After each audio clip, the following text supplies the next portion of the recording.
There's a topic that came up. I sent an email out to the folks on my email list earlier this week, and it created a great conversation. And something that I wanted to come and share with you guys here as well, because I think that this is something that I see time and time again with my clients and my students. And it can be a bit of a dangerous game. So if this is your first time catching one of my live broadcasts, my name is Sarah Best, and I am a nutritionist, but people always joke that I'm the nutritionist who never talks about food. And that's because my work really isn't around telling you what to eat and what not to eat. It's my belief that at least the people that come into my world already know a whole lot about that. They've tried everything. They've done all the diets. They've done all the programs. They've read all the books. They know a lot.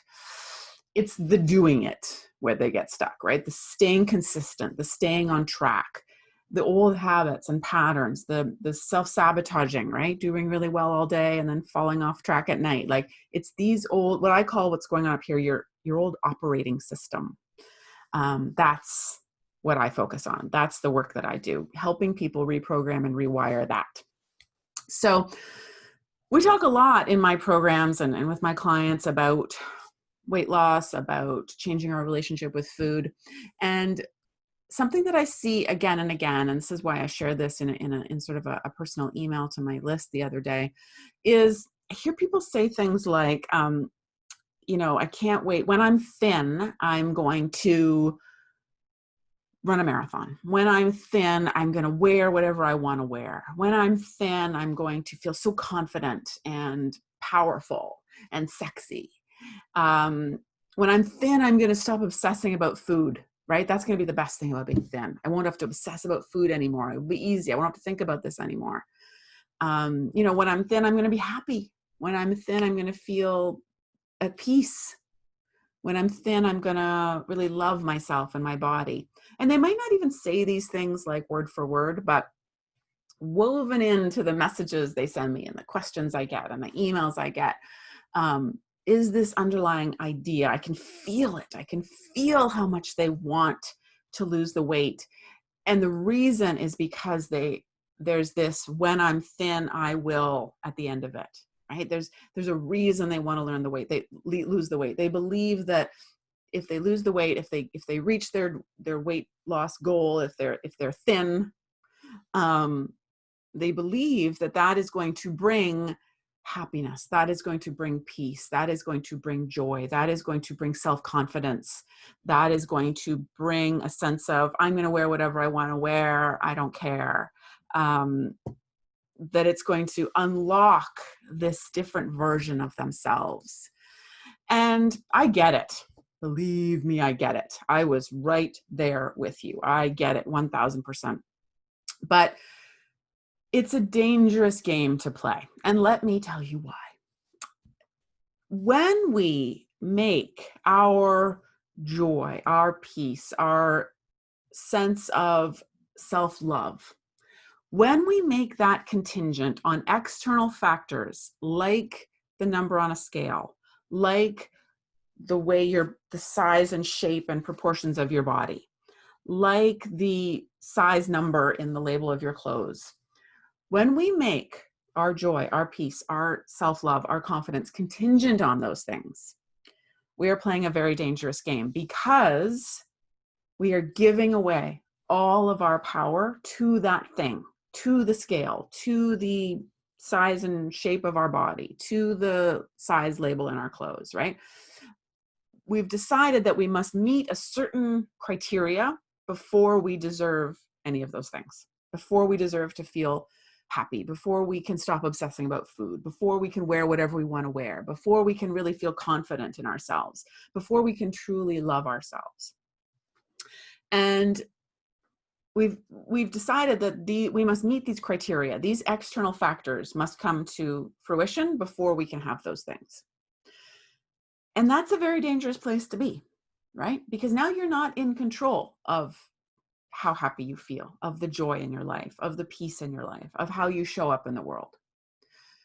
So what if, this is the question I posed to the folks on my email list the other day, what if there was no criteria for your happiness? No requirements to meet, right? Nothing you had to do or achieve? What if you were just to decide that I'm going to be happy? I'm going to wear whatever I want. I'm going to feel confident. I'm going to be free to be myself. I'm not going to waste any more of my precious time obsessing about food.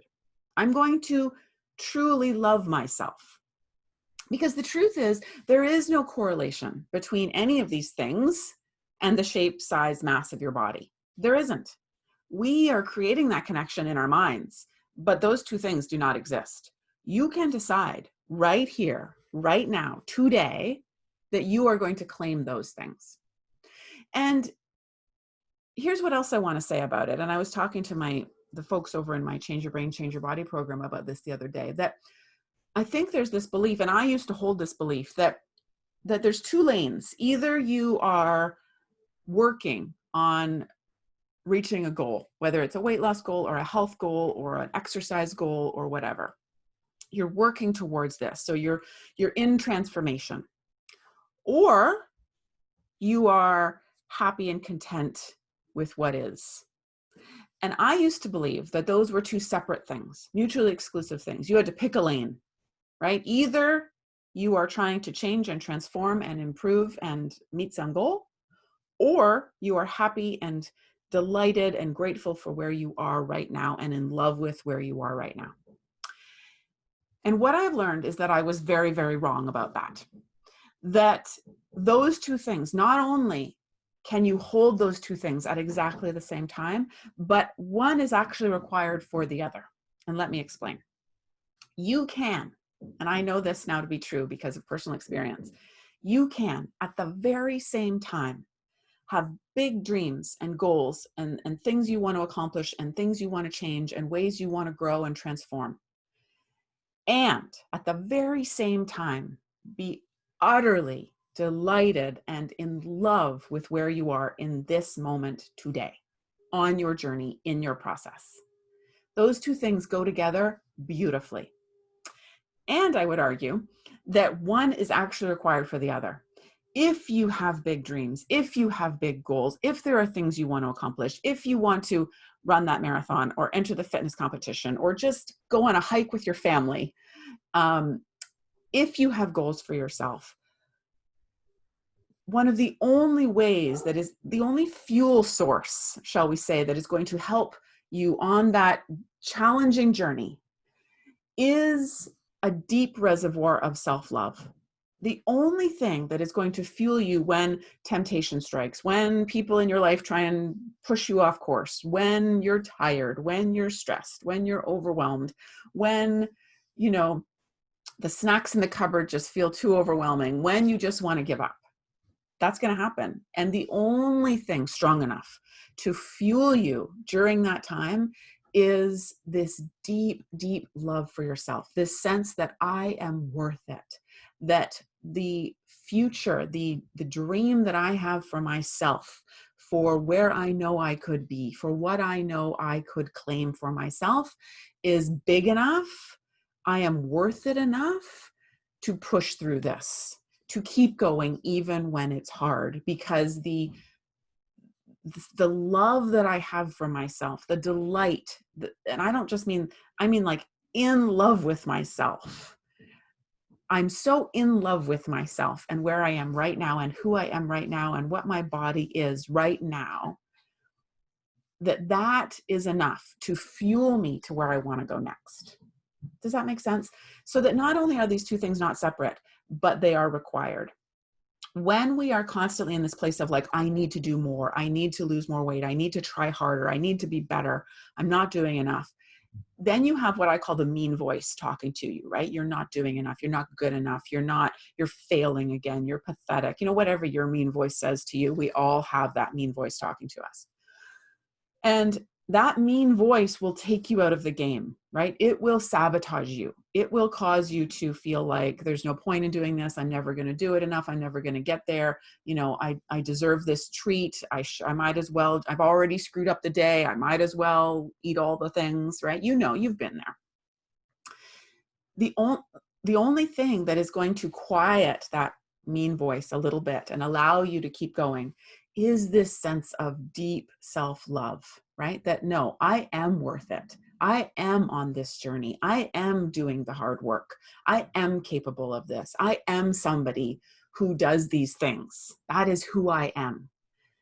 That is self-love. And that is what is going to, that is the fuel source, the only fuel source that is going to propel you to really transforming things in your life, right? Transformation is hard. If it wasn't hard, we would all have done it already. It is hard, and it requires a powerful fuel source. The mean voice, beating yourself up, self-criticism, that's not enough. It's not a strong enough fuel source.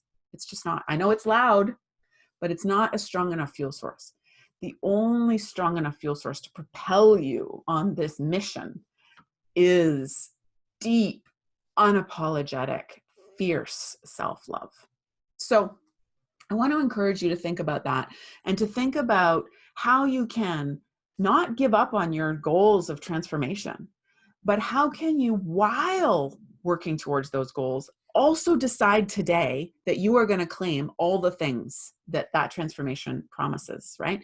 You can be happy and joyful and peaceful and confident and in love with yourself while working towards this big goal that you have. In fact, it is the best way to get there. So mull that over. Think about that. I hope that that resonates with something inside of you. Let me know in the comments below how that feels for you, and whether or not you feel like you can hold these two things at the same time. I really encourage you to mull that over in your brain and see if you can invite those two energies in at the same time, because I promise you they're going to be a recipe for success that you haven't had before, when you're just trying to guilt yourself into doing it, shame yourself into doing it, beat yourself up into doing it. We know how that ends, right? We know how that works. Not so good. I promise you this is a better recipe, and I hope that you will see how you can think about inviting in more of that self-love, the I'm worth it, right? I love myself enough to do this. It's a very different place from which to approach this transformation that you're looking for, and I think you'll find it will be much more effective. All right, talk to you soon. Bye.